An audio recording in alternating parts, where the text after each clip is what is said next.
Pakistan tour پر جا چکے ہیں، جانے والے ہیں یا پلان کر رہے ہیں تو ان تک میرا یہ پیغام لازمی پہنچائیے، کیونکہ ہو سکتا ہے آپ کی وجہ سے کسی انسان کی یا پوری فیملی کی جان بچ سکے۔ نے دریا کے کنارے نہیں جانا، پہاڑ کے کنارے جا کر ویڈیوز نہیں بنانی، سیلفی نہیں لینی، کیونکہ یہی وہ غلطی ہے جن کی وجہ سے یا تو آپ ہمیشہ کے لیے عمر بھر کی معذوری ساتھ لے کر آئیں گے یا پھر آپ کی جان بھی جا سکتی ہے۔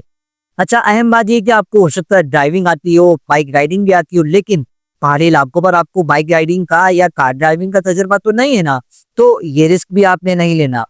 اچھا، پہاڑی علاقوں میں آکسیجن بھی کم ہوتی ہے، لیکن ہم ایک دوسرے کا بھاگ کر پیچھا کرتے ہیں، تو اس چکر میں ہماری طبیعت خراب ہو سکتی ہے اور آکسیجن کی کمی کی وجہ سے ہمیں یا ہماری فیملی کو کسی بہت بڑی پریشانی کا سامنا بھی کرنا پڑ سکتا ہے۔ اچھا، اور ایک اہم ترین بات، پاکستان بہت بڑا ہے دوستو، آپ 8-10 دنوں میں یا 15-20 دنوں میں پورا پاکستان ٹور کبھی بھی مکمل نہیں کر سکتے۔ تو آپ نے یہ کرنا ہے کہ کسی ایک مخصوص پاکستانی سیاحتی مقام کا انتخاب کرنا ہے، وہاں پر آپ نے اسٹے کرنا ہے اور اس پورے علاقے کو اچھی طرح سے وزٹ کرنے کے بعد خوشی خوشی اپنے گھر واپس آ جانا ہے۔ ٹھیک ہے، تو دوستو اگر آپ یا آپ کے کوئی دوست پاکستان ٹور پر جا چکے ہیں، جانے والے ہیں یا پلان کر رہے ہیں تو ان تک میرا یہ پیغام لازمی پہنچائیے، کیونکہ ہو سکتا ہے آپ کی وجہ سے کسی انسان کی یا پوری فیملی کی جان بچ سکے۔ شکریہ۔